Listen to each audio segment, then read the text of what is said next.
then the master bathroom, we took it a different direction. They were just gonna do some sort of ottoman in there, and we decided to do a really modern lounge seat in there for him to sit down and a vintage rug, and so that shockingly came in. Didn't think it was gonna be here, but it did. Modern kind of a chase lounge, which I think is really cool. Yeah, it was kind of a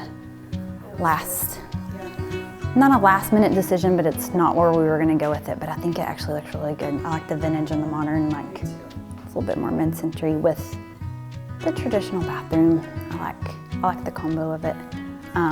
And she was real specific about that they wanted him to have a place to sit.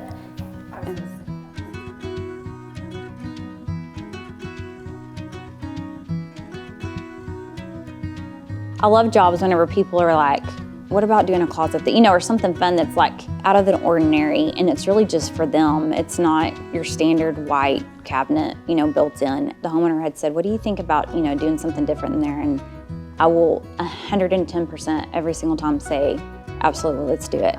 We decided it was actually gonna be white in here, and somehow decided to paint it a deep, moody color, which is like the best decision a ever. favorite. It's so good. It's like different than the rest of the house. It's like you want everybody to just go look at the master closet, go look at it, it's amazing.